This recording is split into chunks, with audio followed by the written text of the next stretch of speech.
Hey, what's up, guys? Raymaster Flex here. I just finished watching Survival Series about an hour ago, and man, let me just say, I'm gonna do something I've never done. I'm gonna do something that, for this video, it pretty much needs to be done. I'm gonna do a reaction and a review video about Survival Series, and then I'm gonna go ahead and do a review video about NXT War Games last night. I don't know who came up with the booking with Survivor Series this year, but I just have a bunch of question marks because I was not happy with a lot of booking that happened tonight. I don't even know what to say about what I saw tonight. This was really it. I mean, a lot of people didn't expect it to be a good Survivor Series anyway, but I think the way that they booked tonight just made things even worse. I mean, this was some of the most strangest booking that I've ever seen. And I mean, I'm not going to say that every match was horrible or anything like that, but it's just the fact of who they booked to win, the people who got eliminated, stuff like that. And I'm not going to really spend too much time talking about uh, the Survivor Series elimination matches like that. But one of the things that pissed me off is the fact that they don't acknowledge the win that the Usos got for SmackDown on the pre-show against Raw. I thought that was a pretty decent match on the pre-show, and it was a shame that they put it on the pre-show and they don't even acknowledge it as a SmackDown win. So you just go through a whole show with a clean sweep with Raw just winning every match, and it really makes me question what the hell was the point of all this build-up just to have Raw literally win every single match. I mean, for once we could have seen SmackDown at least win something, but my goodness, SmackDown did not win a single match on the main card, and that pissed me off because it's not even a whole thing about the brand supremacy or anything like that. But it's like, why do all of this hype and just to have Raw win everything? And it just really defeats the purpose. It was really frustrating. I could see a lot of reasons why fans were disappointed with this year's Survivor Series.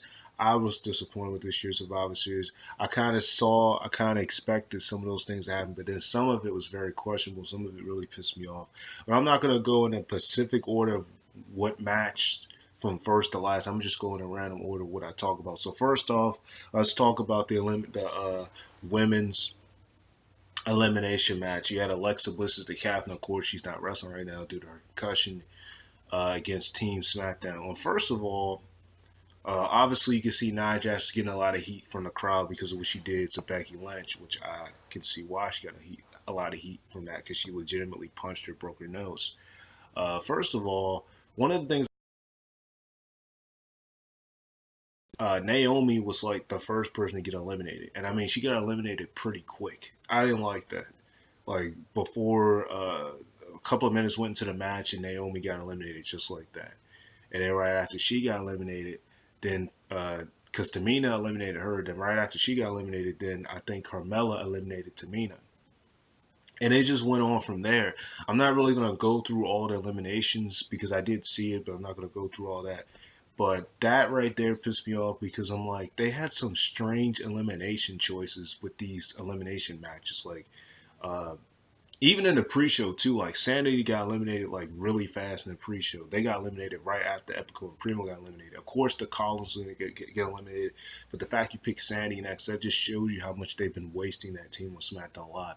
But for here, it's the same thing. Like the first person you eliminate is Naomi, and then Carmella eliminates Tamina, and then it came down to Sasha and Nia because I'm trying to think of who eliminated Bailey. No, Bailey got counted out. That's what happened. Her and Mickey, they got counted out. So it was a double count out. So it came down to Charlotte. It came down to Nia and Sasha and Oscar. Oscar was all alone because Carmella had got eliminated. And Sandra had got eliminated because she was like right before her. So it came down to them two, and of course, Nia Jax pushed Sasha Banks into getting caught into the Oscar lock, and then from there, Sasha Banks tapped, was forced to submit, and Nia Jax got the pin for herself for the team. and that's how you go with the women's match. I just think from top to bottom, this was some of the strangest booking I've ever seen. And this type of booking right here just proves of why they really need to change the direction of the people they have running these shows. I mean, with Kevin Dunn and the stuff that Vince is doing is really getting disturbing with the way that they booked this show. Uh, I kind of figured they would have Nia be the sole survivor. I mean, yeah, the sole survivor. Once she purposely got Sasha eliminated just so she can have the pin for herself. I mean, because with the punch she gave Becky, a lot of fans are hating her or getting she's getting a lot of backlash from this, and she's taking it as heel heat, and which of course. You know, as a heel, you're supposed to get the fans to hate you, and that's what she's trying. That's what she sees this as a perfect opportunity to really be hated by the fans. But my goodness, I kind of knew because of that they were gonna have her be the sole survivor, but the way how she did it was just pretty insane. So there you go with that. I'm not gonna really get into much detail with that, but I just really hated the fact that Naomi got eliminated. Like it wasn't even midway through the match; it was like the very beginning. She was the first one to get eliminated. I did not like that. These elimination choices they picked with these tag matches were really disturbing to me. The way how they booked these matches. I just don't understand. Next up, because I'm not like I said, I'm not going in the specific order of what happened from when it happened. I'm just gonna go in a random order. Next up, you have Seth Rollins versus Shinsuke Nakamura. Uh, this had a very slow start. Uh, it started to pick up later on. It had a pretty slow start at the beginning. It took a while for it to really pick up. And once it started to pick up, it started to get a lot better. I was honestly rooting for Shinsuke to win this because I wanted to see SmackDown win something. And of course, a lot of people were expecting Dean Ambrose to make some type of interference, but then some people would have said that would have been too predictable if he had made an interference. But I just wanted Shinsuke to win altogether because honestly, his whole reign as U.S. champion has been a joke ever since he won the belt. I mean, he hasn't even been in a storyline ever since he won the belt. I mean, the last time this man was even in a storyline was when he beat Jeff Hardy for the belt at SummerSlam. No, it wasn't at SummerSlam. It was at Extreme Rules. And then he retained the belt at SummerSlam. After that, they have done nothing with Shinsuke. He's just been a United States champion who hasn't been really doing much of anything. Now he did defend the belt against Rusev. I think it was at the last pay per view they did. What was it? It was Super Showdown or Hell in a Cell. One of those pay per views. He defended the belt against Rusev, but it was like at the pre show or something. But it's like they still have done nothing valuable for his character. And so this match right here just proves it. I mean, the perfect opportunity you can do something to really make Shinsuke mean something. I mean, he's the one guy I can say that you would think his heel turn would have benefited him, but it really hasn't. I mean, because they haven't done anything with him. After he turned heel, he constantly kept losing to AJ Styles. Then from there, he won a U.S. belt. Now he's just basically hasn't been doing much of anything. And it's just sad that they just cannot seem to find a proper storyline for him to have. And like I said, this match had a slow start. It took a while for it to really pick up, but when it really did start to pick up, it got a lot better. Uh, so I would say I would say it was good for what it was. It wasn't spectacular or anything like that, but I did enjoy it. I really did enjoy it, especially towards the end. I really loved the way they ended it, where Shinsuke went for the kick and then Seth went for that curb stomp. It was smooth. It was nice. I liked the way they ended the match. They had a lot of smooth spots in this match. One of the spots I think Seth was trying to go for the suicide dive, and then Shinsuke countered it with a kick when he was coming to the ropes. That was vicious.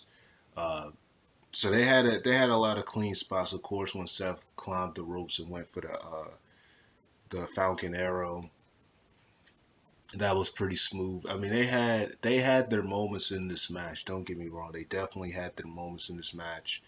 Uh, but I honestly wanted Shinsuke to win because I wanted SmackDown to win something. But that did not happen, and it just kind of shows you that that Vince obviously does not give two craps about Shinsuke's character at all. It's just kind of well documented with the way that he's been booked and what he's been doing on SmackDown, which pretty much has been nothing. So there you go with that. Seth wins the match. A pretty good match. Like I said, it took a while for it to pick up. Um, I also noticed that a lot of these matches, especially with the pre-show, was a bunch of botches. But we'll get to that at another time. Um, not with this match or anything, but the pre-show definitely had a lot of botches in that. But yeah, it was a decent match. It was pretty decent. I would say it was a pretty decent match. So next up, you had uh, Mustafa Ali versus Buddy Murphy. Now, I think this was a really good match. I really enjoyed this match. This is a great match here. It was just too short. You know, the one thing I noticed about the cruiserweight matches that they have is that they really don't give them a lot of time. And that's kind of one of the issues with the match that Buddy Murphy had with Cedric. It was so good of a match. It was like so much high paced action, so much of a fast fist match, but it was so short. Like they didn't give it a lot of time, you know. And that's one of the things I've noticed with a lot of these cruiserweight. Every time they put the cruiserweights on the card, like they don't really give them a lot of time. And it's a shame that a bunch of fans always, don't really make a lot of reactions to cruiserweight matches on 205 Live. But at least I can say for this one, the fans were actually appreciating this match, and that made me happy because these guys from 205 Live, they bust their ass off to get the fans behind them. They get a lot of high flying action. They do every little thing that you want them to do, and it just seems like in certain areas, in certain places, especially a lot of times in 205 Live, the crowd just don't seem interested. But for this here, the crowd was actually chanting, "This is awesome," and I'm glad. I mean, they chanted the same thing. I think at some point, Shinsuke and Seth match was like I said. Don't get me wrong, that was a really good match. It just took a while to pick up. But this match from the very opener, fast paced, exactly what you expect to see from the cruiserweights. Buddy Murphy retained. I did not see him losing with his first title defense. I figured they were going to have him retain the belt uh, with his first title defense. Now, in a way, I do feel bad for Mustafa Ali. I mean, because the guy's been waiting to get this opportunity for a while. He lost against Cedric at WrestleMania. He's been waiting to get this opportunity for a while. And I hope in the future that Mustafa Ali definitely wins the cruiserweight title because he deserves it. He deserves to be one of the future cruiserweight champions. But right now, this is Buddy Murphy's time. Buddy Murphy definitely has stepped up his game a lot since he was in NXT.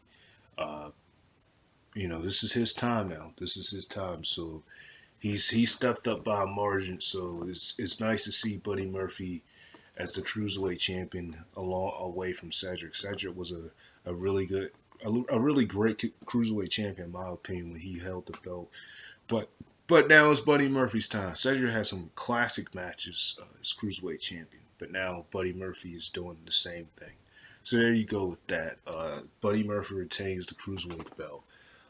Next up, uh, well, you know what? Let's just talk about this early, shall we? And that's another thing too. I don't know what it was with the match card with this. They had a really strange match card. Like, I mean, they put the Team Raw versus Team SmackDown match before the Charlotte and Ronda match and before the Brock and Daniel match. And I kind of figured they were going to have Brock and Daniel main event, but my goodness, I mean, the way that they did this this match card, I mean, it was pretty strange with how they put the match. The order that they did the matches was really strange here. So let's just talk about it. I was really disappointed with the way they started this. Samoa Joe was the first person to get eliminated by Drew McIntyre. I did not like that at all. I thought they should have picked someone else. I thought they should have picked Shane. There was no reason Shane should have been out there as long as he was. I would have been much more fine if him or someone else would have got eliminated first other than Samoa Joe. That literally just makes Samoa Joe whole career since he's been in WWE look like a joke. The first person you pick to eliminate is Samoa Joe. Because Drew McIntyre's distracted. He put him in a Kakita clutch. He tries to keep him in a Kakita clutch. Then he gets hit with the Claymore. Then he's eliminated. I'm like, what the hell? Anyone but him. Anyone but him. You could have had The Miz get eliminated first since he was the one hyping everybody up. You could have had even Jeff Hardy. I love Jeff Hardy, don't get me wrong. But you could have had him possibly get eliminated first. You could have had anyone but him get eliminated first. And it didn't happen. The first person you pick to get eliminated is Samoa Joe. And then on top of that, it just made things even worse when you had when you basically had Braun wipe out three of these guys. You had Shane put Braun through the same exact spot that he put him in 2 years ago. That's why when I seen it, it didn't look shocking to me when I seen Shane do that, because that's exactly what Shane did 2 years ago. Last year, I believe Cena, Shane, Randy Orton, and it was somebody else. They all triple teamed Braun and like put him through a table. And then the year before that, Shane put him through a table by himself. I think he got some help because what happened was Braun actually got up. He was about to make it back in the ring, but then Ellsworth pulled his leg, and then he just destroyed Ellsworth after that. But it's like we've seen the same spot happen 2 years ago. This is nothing new. It just seems like they always got to have Shane do the same thing all over again. And and don't get me wrong, I'm not hating on Shane. It's just the fact that it just shows you how lazy they get with the way they book things, with the way that they set up things. I mean, we've seen Shane do that before. He did that to Braun 2 years ago. He hit him in the same spot through the same table this year, in which only this time Braun wasn't even the person who this time Braun wasn't even the person who was legal when that happened. Um, and then you had the Miz constantly trying to hype Shane up to constantly get back in the ring, to constantly get back in the hype, and just for Shane to keep going for coast to coast. And it only worked one, about one time when he did it on Dolph. When he tried to do it on one of the other ones, it didn't work.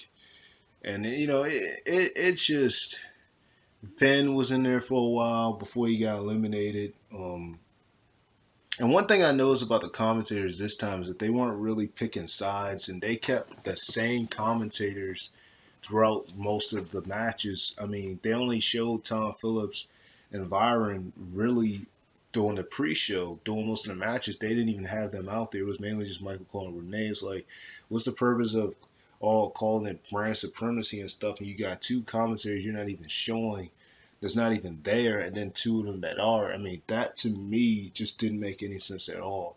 Um, that threw me off guard as well. And so, like I said, what pissed me off, the first thing that pissed me off, the very first person that got eliminated was Samoa Joe. And then from there, you had you had I'm trying to see how this happened here. I believe Rey Mysterio was the one who eliminated Ben Balor. Uh, and he also one of the ones that eliminated Dolph Ziggler. So you had some strange eliminations. You would have expected Randy Orton to have done something, but Randy Orton wasn't seen at all. Like, this was the first Survivor Series where Randy Orton was not seen at all. I mean, like I said, it's just really kind of strange with how they had these things set up. And what was even more strange is the fact that you have a team who have so many big egos. I mean, you got Drew attacking his own teammates on Raw. Baron Corbin just standing out there doing absolutely nothing, which didn't make any sense at all why he was team captain. But you got Drew overconfident, tagging himself in constantly.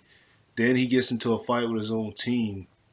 And they were getting into it. And then I forgot to mention Bobby Lashley barely did anything in the match until like midway through the match. Then that's when they started having him actually do something. He was mainly just out there, not really doing much of anything in the match, and yet he was one of the sole survivors with with Braun Strowman. Him, Braun Strowman, and Drew were the last three left. But of course, Baron Corbin attacked Braun Strowman after Braun Strowman had eliminated Shane, in which it made absolutely no sense at all of why they put Shane McMahon as the last person. You know what? I honestly would just want to say this because, like I said, it really frustrated me that they eliminated Samoa Joe first. That to me made absolutely no sense. The fans were actually booing after they eliminated him first and said this is bullshit because it was bullshit. This needs to be the last time, and I mean the very last time, that Shane McMahon gets himself involved in a Survivor Series elimination match. Yes, I love Shane McMahon, but he needs to get out because you are taking away the spotlight from other talents. Why in the hell would they have Shane McMahon be the last person to get eliminated out of everybody? He could have been the first one to get eliminated. They put Shane McMahon as the last person in that team to get eliminated because you had Braun Strowman eliminate him. You also eliminated The Miz. You also eliminated, I think he also eliminated Rey Mysterio as well. He had like three eliminations that he did on his own. And I'm just like, what the hell? Like, what the hell? And once again, you had Raw win. And I'm just like, this is getting really ridiculous. So after all that, and one thing you could tell about this year is that it didn't really matter about no invasions or anything like that, although it did happen in Becky's end of it.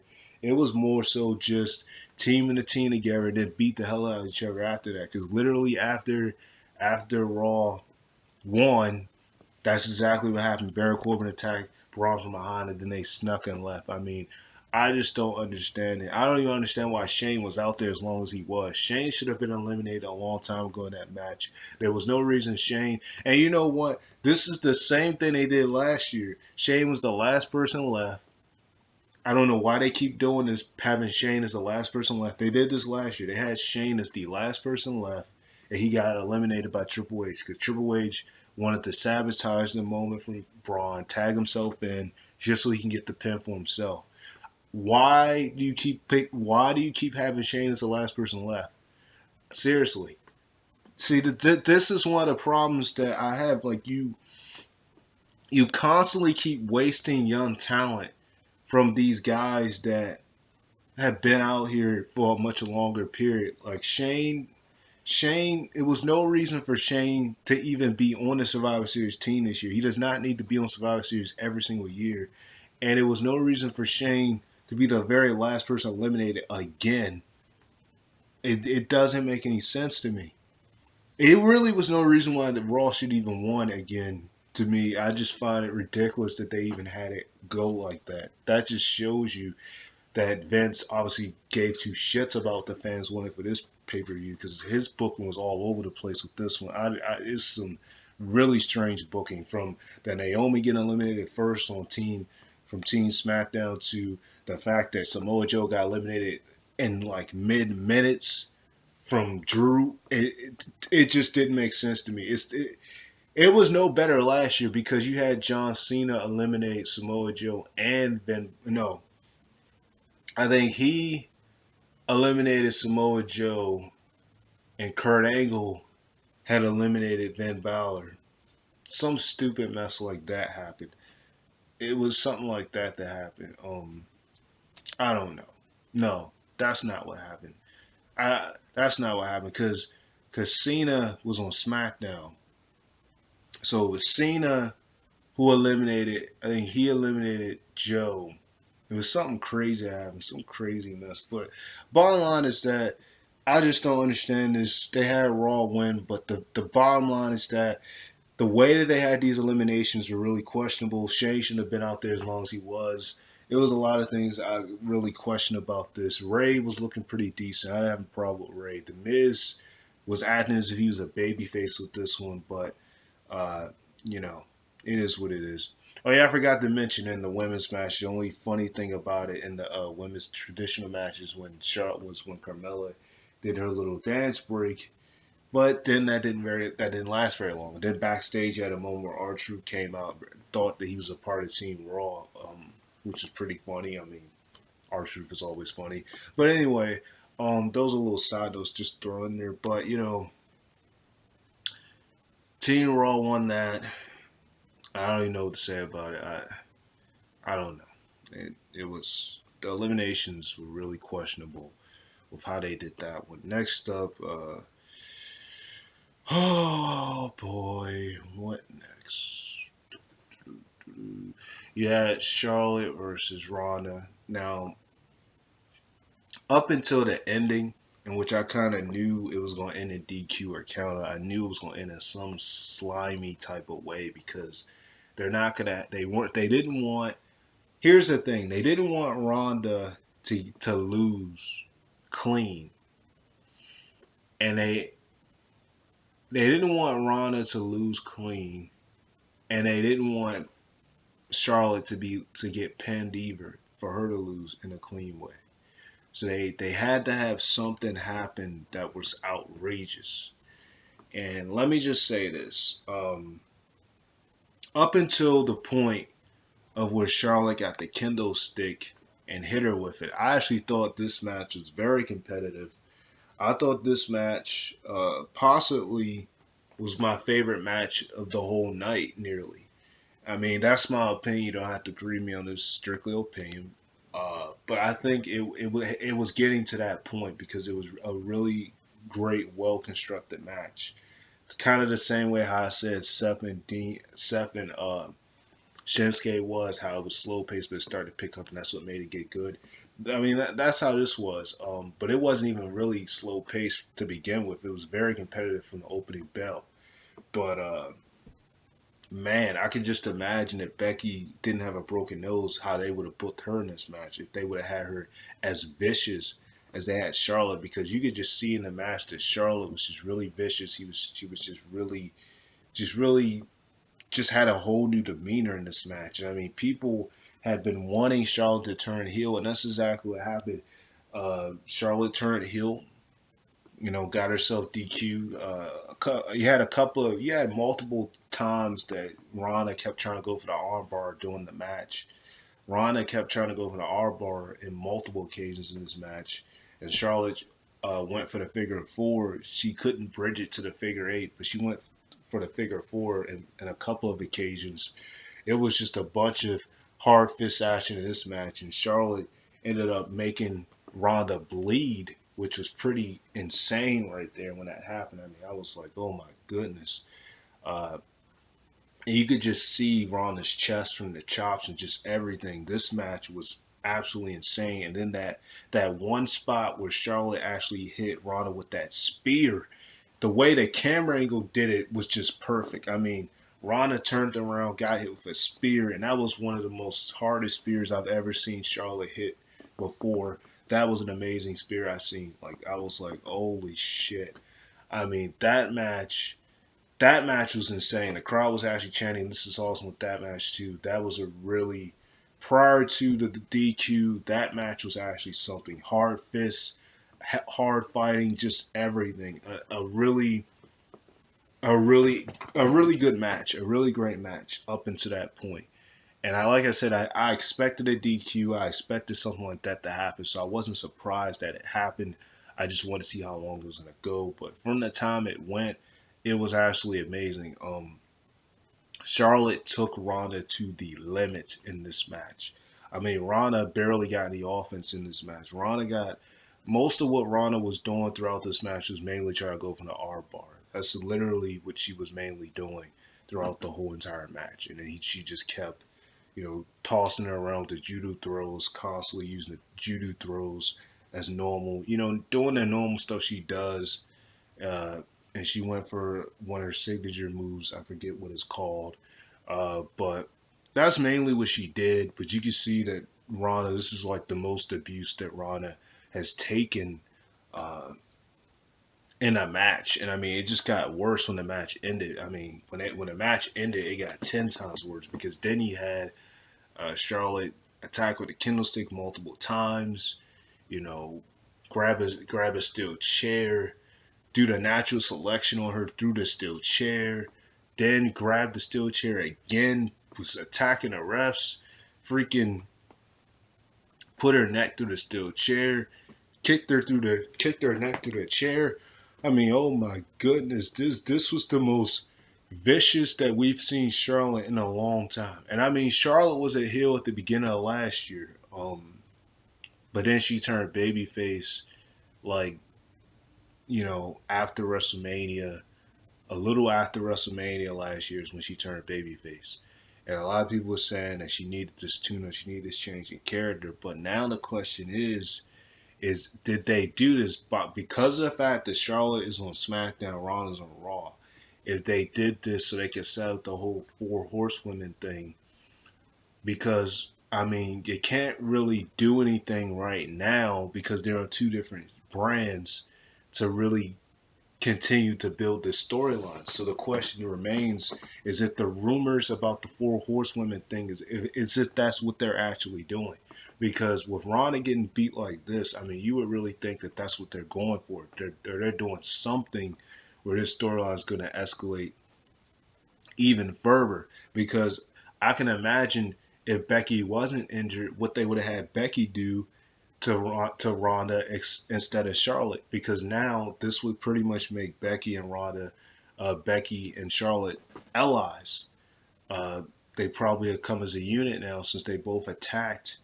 um, since they both attacked Ronda brutally. It seems as if they're going to be a unit at this point.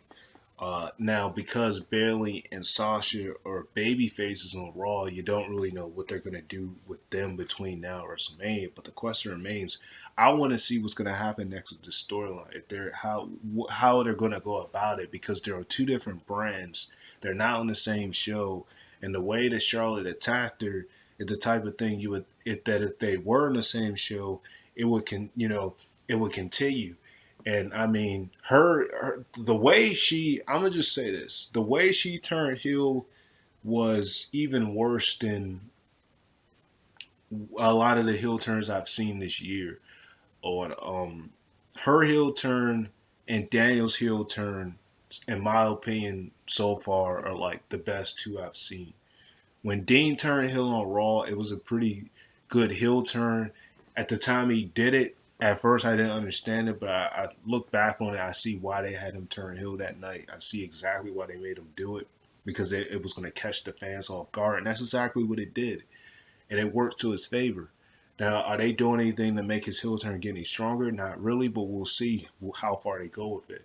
But with this Charlotte heel turn, this was just vicious.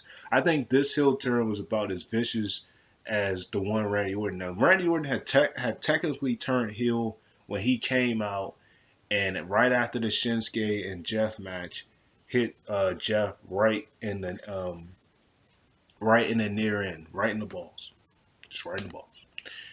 And then SmackDown, he officially continued his heel turn when he interfered in the Jeff and Shinsuke's match and pulled Jeff's ear in one of the most disturbing moments that I ever witnessed. Although it was scripted, one of the most disturbing moments I ever witnessed. I even did a video about that when it happened. So I would say that, yeah, I would say Charlotte's heel turn was probably just about as good as Orton's and about as good as Daniels. I think they've had the three best heel turns this year. Um, Out of everybody who's turned heel, when the Big Show turned heel, it was just like, okay, he turns heel all the time. Like he's had a billion of them. What's new? Uh, but no, this was a legitimate ass heel turn. It made you just like, what the fuck?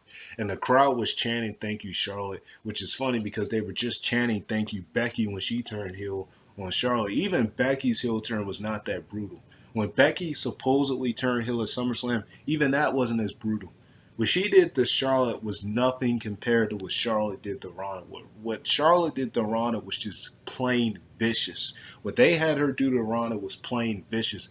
This was across the line from what really, this was across the line from what Becky did and what even Daniel did combined. This heel turn was something. I mean, oh my goodness. And like I said, I just want to see what they're going to go with, how they're going to continue this, how it's going to continue to escalate, what Charlotte's excuse is going to be, how this is going to go about, because this was something worth watching. What a heel turn. My goodness, that was vicious, absolutely vicious.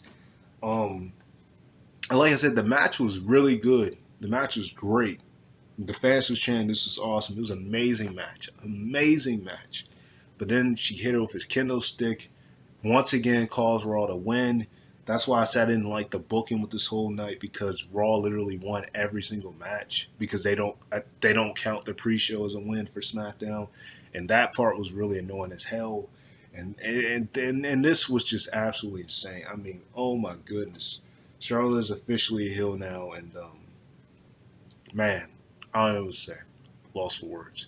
I just want to see what they're gonna do on SmackDown Live. I mean, I can imagine maybe now, if my girl Becky can get cleared, maybe they'll be allies. Maybe they'll form a unit. Maybe something will happen. I mean, but I mean, because they're both basically badasses now. Uh, man, oh man. And there you go with that. I had to talk about that a little bit longer, because that was absolutely insane. That was an insane moment right there. Uh, Next up, and which you had the main event. I think I covered every match. Let's see. I talked about Cruiserweight. I talked about Seven Nakamura. I talked about the men's tag team elimination. Oh no, I didn't. Next up, you got AOP versus The Bar. I'm not gonna waste much time on this. I kind of figured that AOP was gonna win in like a matter of minutes here. It was okay. I didn't really. I knew that Drake Maverick was going to interfere. The only funny part about this whole thing was that Drake Maverick had peed on himself. That was like the only moment that people are really going to remember from this match. I mean, other than that, when Sheamus gave one of them 10 beats to the baton, which we hadn't seen in quite a while, the match itself, I mean, it was exactly what you expected. You expected him to interfere. You expected the AOP to get the win. I knew AOP was going to win. I even said they were going to win before it even happened. That's why I was really disappointed, because the fact that I already knew that SmackDown had a disadvantage with half the people anyway made me disgusted, because I'm like, you're not going to have any of these guys win. AOP won, which once again was another one from SmackDown, another one for Raw. Every single match tonight, for some reason, Raw won everything. From the opening bell all the way to this, all the way to the main event, Raw won everything. Charlotte got DQ, Raw wins. Uh, Team Raw for the women, they won their match, Raw wins. When you had Seth and Nakamura, as good as that was, Raw wins. I mean, come on. SmackDown did not have a single win, which just made it look absolutely disgusting to me. And so for this one, this is why I forgot it, because I watched it. I watched the whole match, but it was nothing special about it. It was exactly what I expected. I expected AOP to win, and that's exactly what happened. They won for some cheapy fashion, because Big Show picked up Drake Maverick and peed on himself, and then one of the AOP members pushed him to the side, and then ended up pinning Sheamus. And it was like, okay, well, I seen this coming. I knew something crazy was going to happen. I knew AOP was going to win in some cheap fashion or something like that. It really makes the Bar look sad, honestly. They even did that, um, because they were just on Team Raw last year and they lost. Now they on Team SmackDown and then they lose again. I mean, come on.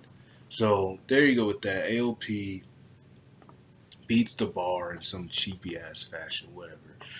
That's why I didn't really talk about it much. And finally, now I believe I've covered every match: the cruiserweights, the tag match, the U.S. and Intercontinental, the women elimination, the women's match.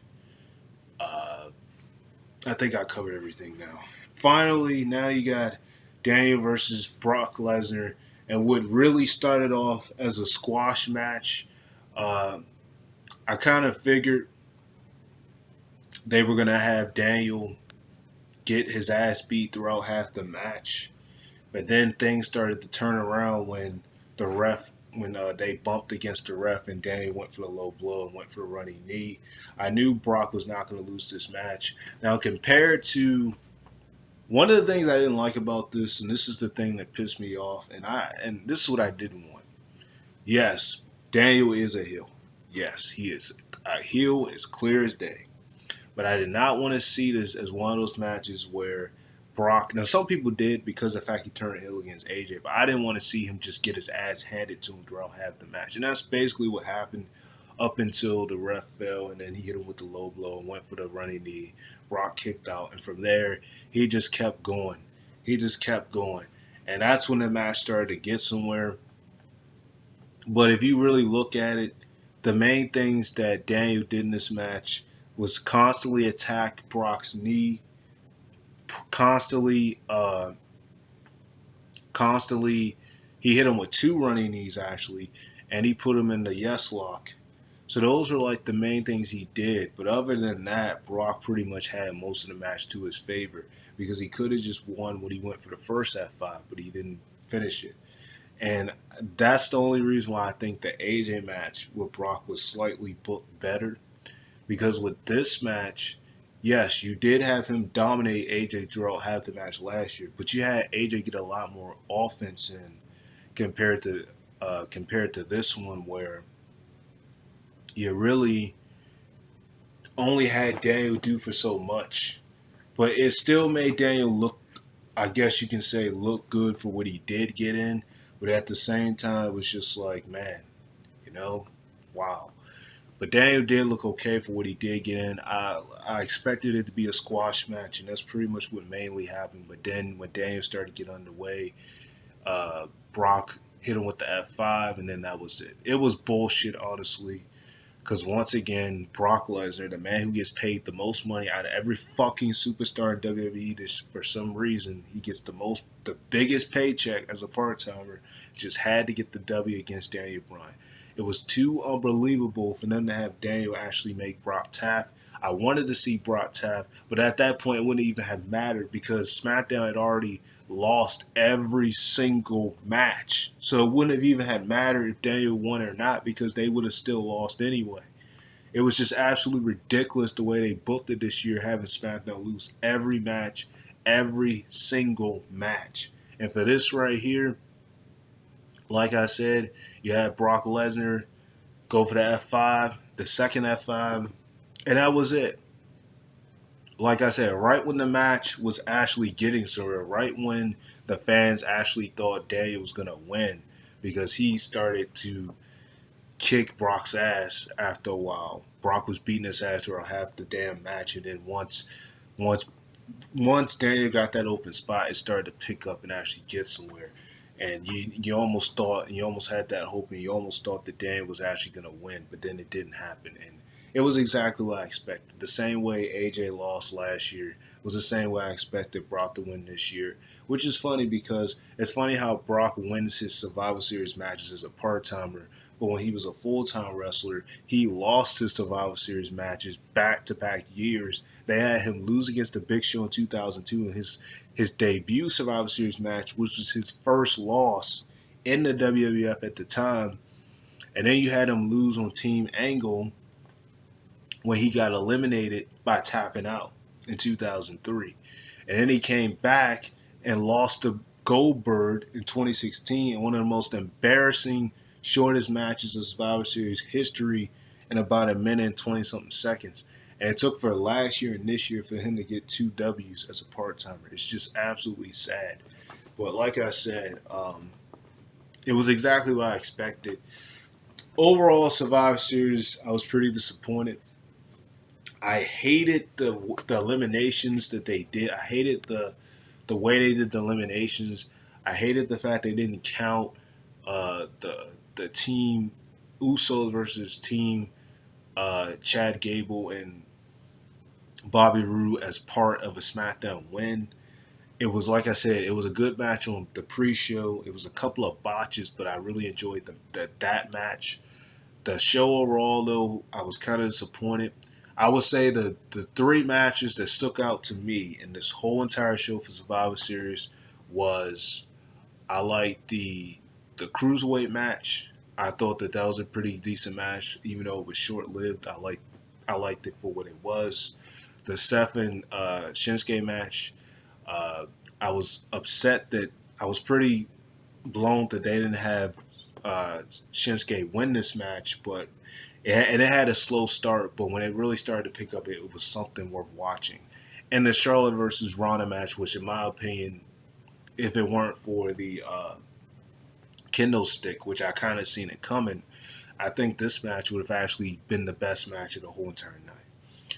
And with the Daniel and Brock match, I thought it was good once they started actually having Daniel do something for the love of God, because he got dominated throughout the whole match, just absolutely doing nothing before they actually started having him do something.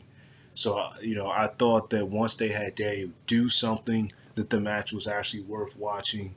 But then from that point on, I just knew that Brock was still going to win the match. And it was kind of just expected, just as I thought it would be. So there you go with that. I have nothing else to really say about Survivor Series. Overall, I just thought that this was the most strangest booking I've ever seen. I think this Survivor Series may have actually, in a way, in my opinion, I think last year's was slightly better than this one. Because at least last year, the eliminations were still ridiculous. I still hated the way they did the eliminations last year, but at least with the whole SmackDown Raw thing, they made it even. This is why they got to stop this whole SmackDown versus Raw thing. This is why they're going to need to add NXT in the evasion, do something different, because this whole SmackDown versus Raw battle for supremacy thing at this point is just getting outdated. It's getting boring. It's not meaning anything. Even the commentators doing the whole night did not give a shit about supporting their brands. You could clearly just see them when they were talking. It wasn't like they were last year. They were actually supporting their brands all the way through. This year they were not really doing that, and the fact that they kept having mainly the same commentator just shows you that they didn't give a shit. So I don't know what the deal was with the Survivor Series. I don't know why it was booked in the manner that it was, but the bottom line is that this was a pretty strange booking here.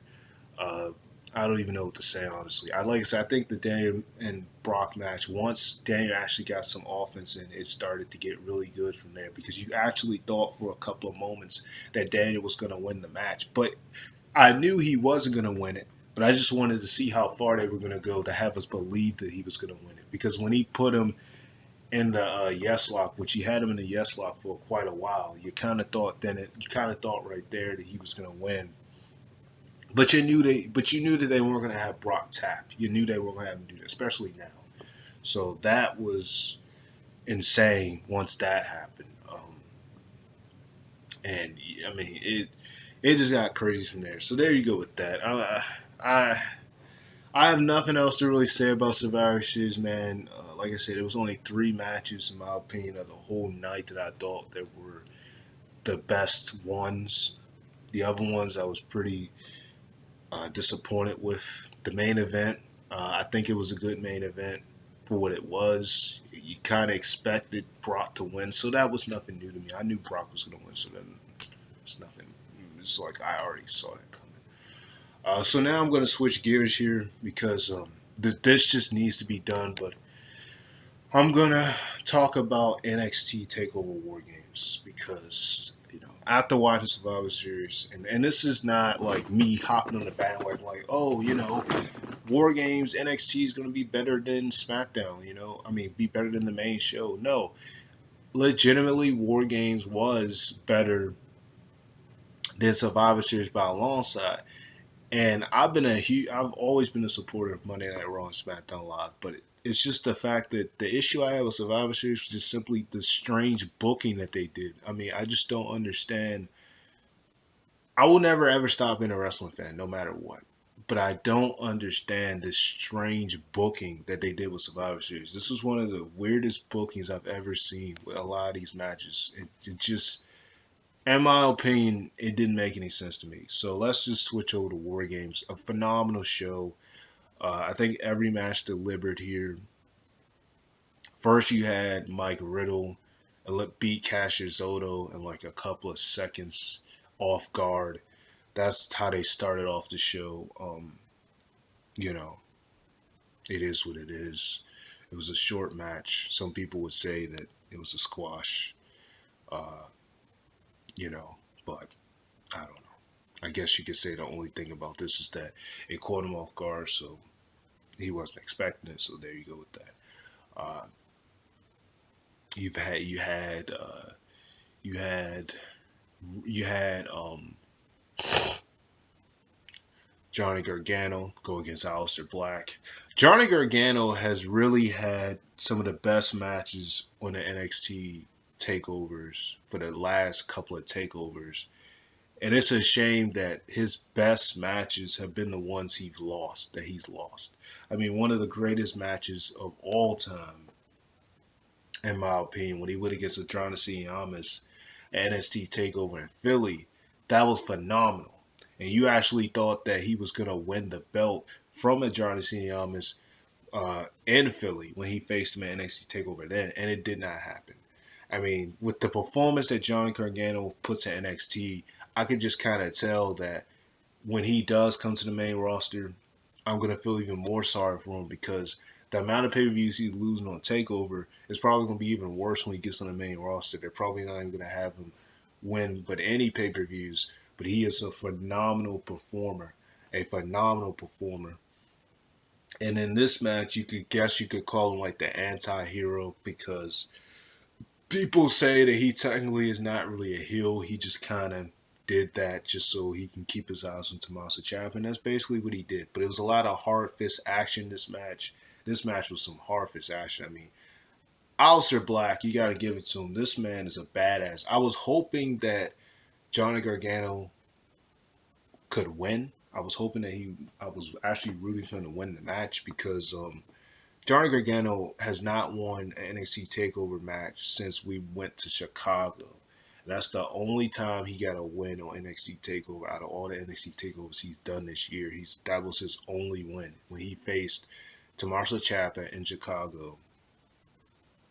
Uh, I think that was his only one. Oh no, it wasn't Chicago. It was the one in New Orleans when during WrestleMania time. Excuse me, I was wrong. Chicago, Tommaso Ciampa won.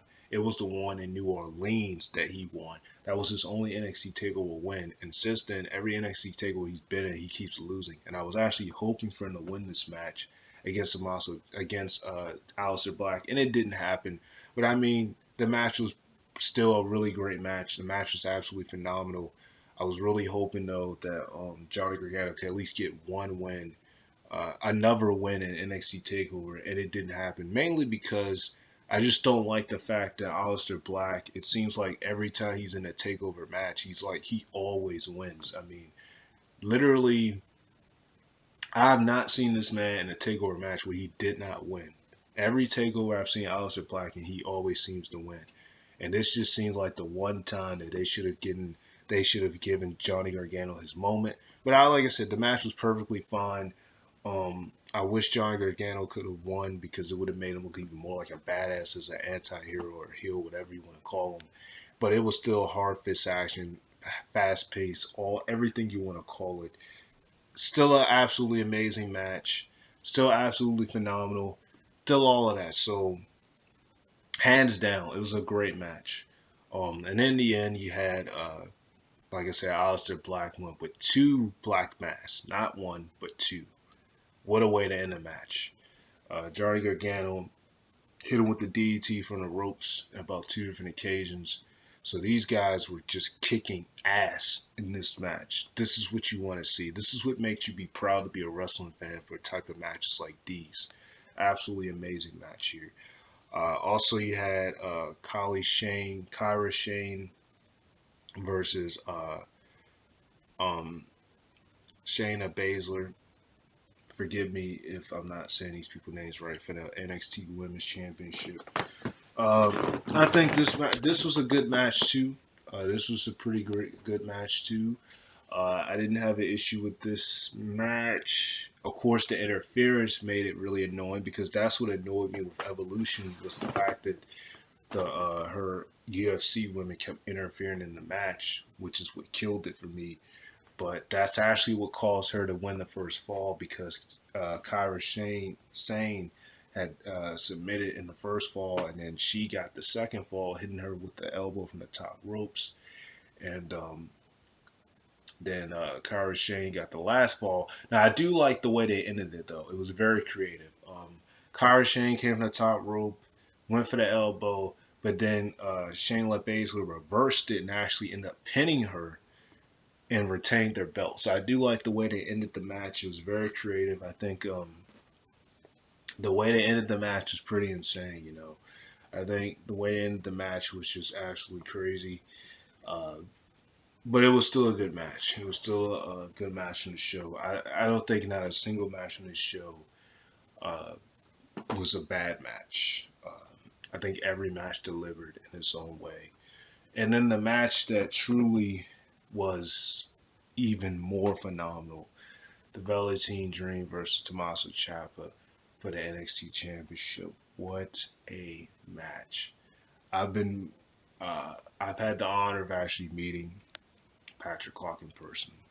I'm not even going to say any more about that because some people might not believe it, but whatever. And speaking to him in person, but Patrick Clark has really stepped up his game.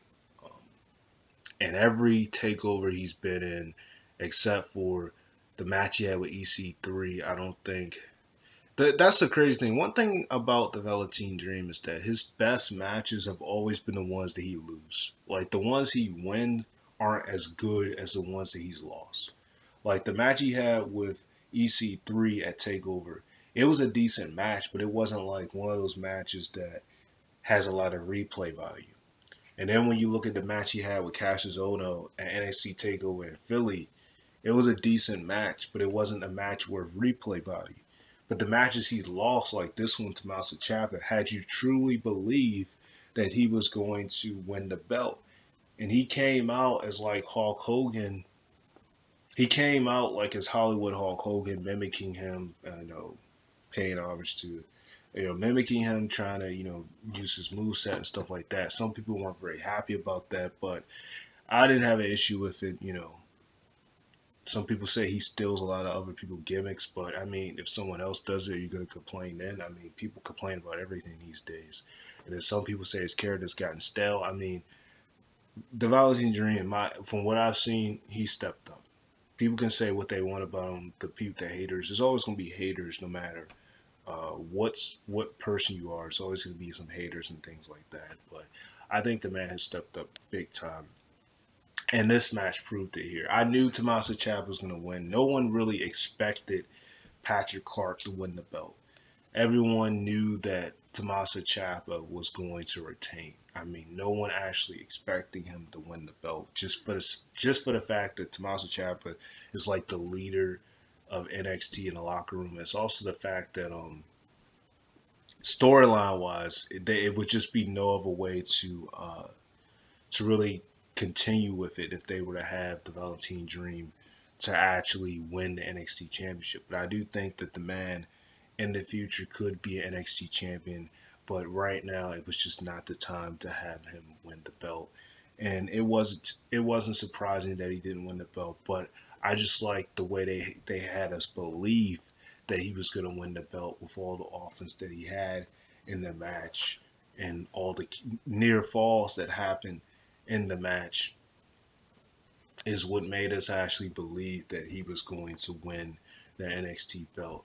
And you got to give it to him. I mean, you could even see it in Tommaso Ciampa's eyes how impressed he was by the Valentine Dream's performance. Absolutely outstanding match.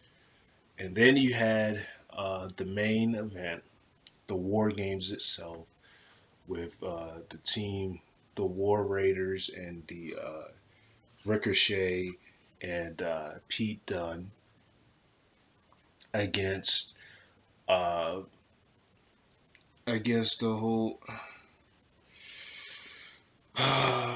Damn, I'm sorry, guys. I can't think of their names right now. I mean, their group name, but hold on, give me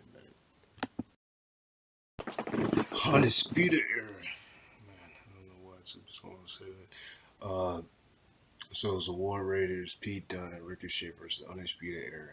Absolutely amazing match. I really hope that when Ricochet, because he's the North American champion right now on NXT, I hope when he gets called up, they do not waste him. He is a phenomenal talent. I've seen some things he's done at Lucha Underground, some things he's done in other wrestling promotions. Ricochet is amazing. Ricochet is absolutely phenomenal. So I really hope that they don't waste him, that they don't have him as like a jobber and constantly losing matches. It's just a shame that a lot of guys when they get called up they get wasted really quickly. And I hope Ricochet is not one of those guys because he is definitely the future. Ricochet is absolutely amazing. I mean, he had this move he did from the top of the cage to everyone. Uh, and him and this was Bobby Fish returns match from injury because he had been injured most of the time that the Undisputed Era had been together, and he looked better than ever. He looked really good in this match. Everybody from Adam Cole to Pete Dunne to Bobby Fish to Roderick Strong all looked amazing in this match. The Ward Raiders, as big as they are to be doing drop kicks and high flying moves like they were doing this match, was just absolutely incredible. Every guy had their time to shine in this match, and this match was absolutely amazing. And you can see it's sort of a stare down towards the end of Pete Dunne staring at Roderick Strong. Staring at Ricochet looking at his North American title because he wants that belt, which I honestly don't want to see him win it. Take that belt from Ricochet because of the fact that I'm waiting for someone to take the United Kingdom belt from him, considering he's held the belt for literally more than a year now, and it's just getting ridiculous how long he's been champion. He is a bruiserweight and he is a phenomenal wrestler, but at some point you gotta have him drop the belt, and I just don't know why Triple H just won't book him to lose the belt. And there you go with that. I wasn't gonna spend too much time on Takeover, but it was amazing. I was glad I was able to see Takeover. Oh boy, Takeover was amazing. It's a shame that every single year, all the time, basically at this point, when you have Takeover pay-per-views, uh, they always seem to do better than the main show.